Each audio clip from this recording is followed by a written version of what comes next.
Hey there, YouTube. Thought I'd throw down one more video for tonight because, there's been so many good comments on SCE's page that they haven't responded to once that, might as well. Uh, alright, let's go for it. Major wind event is over. Now it's like a normal wind day, and not even a slight breeze at this time. But you won't turn power back on until 2 days from now after it's been calm for a day or longer. Everyone hates you. So sick of SCE. My 93-year-old neighbor nearly died when you turned off his power when it was 110 degrees this summer. It was a scheduled maintenance that you could have planned better or canceled when it was 110 degrees. I had to rescue him. I had 3 battery fans and cool water, and he was in a bad way. Now he'll be too cold tonight and tomorrow night. So he's talking about, like, this is still going to be happening tomorrow night for no legitimate reason whatsoever. And his food will all go bad. And you, SCE, don't even care. And a bunch of angry smileys.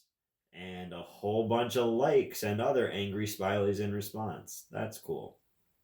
It has been 18 hours without power and no updates. Some areas around me got power back hours ago. Another person responds to them, 26 hours for us. It's BS now because our winds are gone, but up the street they never got shut off. I wonder what's different about up the street. Makes you think. Our wind stopped at 7 a.m. this morning, and like you, people down the street never lost power. Beyond ridiculous. Crazy how certain areas are picked on, like the winds only swirl around certain areas. What area? One person says Granite Hill and Pedley. So I don't know this part of California, but I assume that that's an area that has no power or power, and right next to it does have power, or, the opposite. Things that make no logical sense, but they're telling us, hey, they're doing it all for our safety or whatever. I hate to tell y'all this, but I am near tears. No electricity since 2 a.m. No idea when it will be restored. Food rots in the fridge. It's Thanksgiving Day. I just look at the fire danger outage maps, and the only areas affected are west of the Santa Ana River, basically the poor parts of town. I live a half-mile from downtown Riverside, and all the homes on the east side of the river, the rich folks, they have power. And the response is, yep, I noticed as well. So frustrating. Let's see what other folks are saying. Nonsense. On hour 18, no power and no warning. On hour 18, no power and no warning. All our food is wasted. Normal winds for our area. SC has zero communication. Can't wait to leave this state. Well, they don't have zero communication. It's clear if you look at their Facebook that they just keep saying that we're at fault for this event that they didn't announce and isn't actually related to safety at all, is just a load shedding event that they think is less obvious than rolling blackouts. Like, okay, sure, you rearranged your grid to make it more efficient, but instead of using it to provide your customers better service, instead you're using it to take away service from your most already downtrodden customers. That's kind of messed up. Wow. One person states, I'm so glad that we no longer live in the silly state of California where someone gets to randomly turn off the electricity. Our local power company actually maintains the lines and trims the trees. Yep.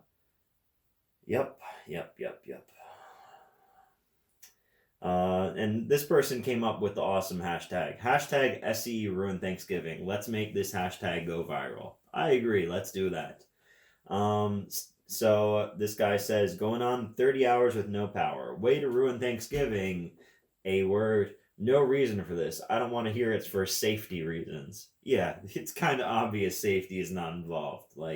If every layperson in this thread knows safety's not involved, the engineers certainly do, and I'm pretty sure you've taken some sort of ethics courses as part of your engineering, and you might have some sort of duty to help out your people that you're supposed to be providing public utilities for. But I'm not sure, because I'm not a public engineer. I'm just an engineer that taught myself everything from ground zero. So here's some more comments. What a joke. If that were true, the power would have been on at least 4 hours ago. They are too busy enjoying Thanksgiving with their family to care about our ruined Thanksgiving. Another person says, as you can tell by the photo, the wind is out of control. It's a classic how the Grinch stole, how SCE ruined Thanksgiving. Thank you, A-words. Here we go. Poignant comment of the day. If you had maintained your network, then we would not be here. If we only could control the weather, someone says. I mean, it's not about the weather. This is rolling blackouts. This is load shedding because they're not able to keep up with the demand during these holidays. I mean, it's a normal thing. I lived in a country where it happened all the time. If you look up Guyana, look up the Guyana Power and Lighting Corporation, GPL. It's a state-run. It's basically the same thing here. It's run by the state.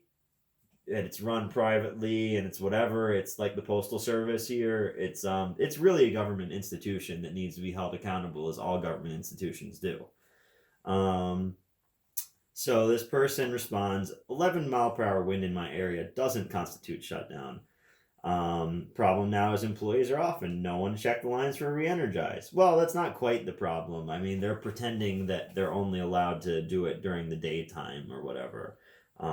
Pretty fascinating, the logistical hurdles that they go through to maintain this facade. And then this other person is just dog whistling and whatever. And then this person responds, dang, do you work for SCE? No need to be condescending. I think weather incident needs an explanation. And being prepared for an earthquake versus a power outage are two very different things. This is very unusual for many of us, and we live in a high wind area and have not had this prior, so allow people to be frustrated and better educate us. And what is this about? I didn't see this yet. We're estimating that your power should be restored at 11:25 at 12:30 p.m. And then a message says we're estimating your power should be restored at 11:26 at 12:30 p.m. So basically, this person's showing text messages from the 59905 number, which is supposed to tell you when stuff will be restored, and they're pretending that they don't know that they're just intending to restore it over the weekend after the holiday power load shedding nonsense has been dealt with. So anyway, yeah, that's the kind of communication you get from them. And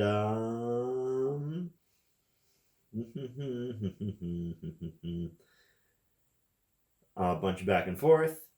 Come on, the wind hasn't been blowing for hours. Turn the power back on. Fix your infrastructure and stop this third world country stuff.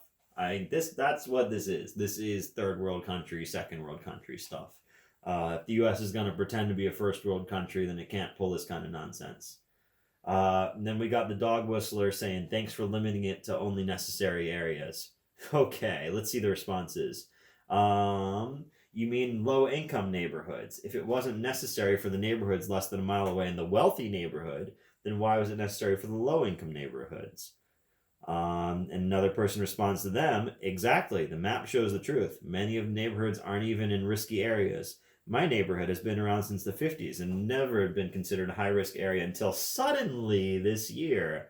Suddenly some sort of difference in the business logic behind who they cut off when they need to shed load. The new wealthy neighborhoods just down the street all have power. Coincidence. The outage map doesn't lie and shows a clear target. Yeah, I mean, if anyone hasn't heard of Occam's razor, I'll make sure to link it, the Wikipedia for it, but it basically explains this kind of stuff most of the time. We use it all the time in engineering.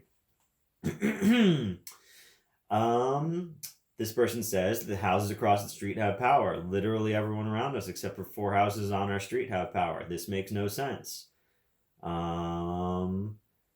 Another person says the wind has been still for hours. Turn the power back on. Short and simple. Another person says, it's already been 13 and a half hours. How much longer? Another person responds, been out since 5 a.m. I believe when our alarm unit woke our entire family. That's annoying. Then The dog whistler responds, likely Saturday. They have to inspect all the lines in the PSPS areas before re-energizing the lines, which means sending crews out to check. Now, as I learned from them last night, they don't actually send crews out to check at night during these events. They would if it was an emergency shutdown of the normal variety, but because it's one of these fake emergency shutdowns that's really just a load shedding event, that's not the case, and they can't send out a crew. They just don't want to for some reason. This person says there is no reason to shut off the power in the pass area. Everything has already burned around us, and it is windy all the time, and you a-holes choose Thanksgiving to shut off power. You people need to get your S together. Nothing but a light breeze for the past few hours. And the responses are absolutely 100%. We've had wind here since the Jurassic, and it's only since the jackals in Sacramento refused to hold the utilities accountable and they didn't maintain their equipment, so we'll all suffer. Never mind, we've had one fire in the past 50 years in the past from a downline back in 93. So hate these morons. I assume they're referring to SCE here. And this person says there is no reason for you to shut off our entire circuit. Edison recently installed an automated switch that turned off power to the above ground power lines above our community. You could have left our power on while turning off the power at the switch you recently installed. Your people aren't even aware of the recent modifications they cost the circuit. That's being generous. I mean, I think they know. They're just, pathetic. Our community's power lines are subterranean. Your decision makers are inept fools. You shut our community's power down on Thanksgiving. And 27 hours later, no power for us. I'll close this one off because there's just so much here, but I'll provide the link to the original Facebook so that you guys can see until they get around to going and deleting the posts that make it obvious that they're just enacting class warfare. So here's one person saying, can anyone at Edison explain to those of us impacted by these bull-ass power outages why they cut off power to grids that have underground power lines? Our entire community has underground power lines, yet our power gets cut off. How is cutting off our power preventing any potential fires? Will the winds unearth the buried lines? Someone please give us an answer to this legitimate question. I mean, I could just go on and on. Like, come on, this is ridiculous. My mom lives in a senior citizen neighborhood in Hemet, and their power has been out for almost 24 hours. Why? The wind stopped 6 hours ago. Now it's getting dark. This is actually a safety hazard for the elderly. You friggin' cut off power on purpose on Thanksgiving. You could have cut it off the day before or the day after Thanksgiving, not on holiday. Is Edison going to pay for all the food I lost in my fridge? They said it may come on by 10 p.m. That's almost 20 friggin' hours with no power. This is insane. All my good is bad. Milk, butter, food, ice cream all melted. Don't you people have good in the fridge? Duh. It's Thanksgiving. Now you ruined it completely. A nightmare holiday to remember because Edison, I officially hate Edison for this. Aren't you going to reimburse lost food? At least discount way down my power bill? I'm sick about this. Who the hell do you think you are doing this to people on purpose? Edison makes us sick. Pay us back what we lost. It's the right thing to do. This person doesn't have any likes? Let's fix that. Yeah. So everyone make sure to just keep posting. You keep posting, keep making noise, turn this viral, and they're going to have to be held accountable. And if no one holds them accountable, then they're just going to take this as carte blanche to keep doing this stuff and do it harder. You might have read books like Brave New World, 1984, all sorts of dystopian whatever. It's just the logical end to a society based on surveillance and subjugation. So don't let them win. You got to actually speak out. No one's going to do it for you. All right. Everyone, I hope you have a wonderful rest of your night. Stay warm as much as you can. Don't be afraid to call on your neighbors for help because they're kind of all we have sometimes. Love y'all. Have a great Thanksgiving night.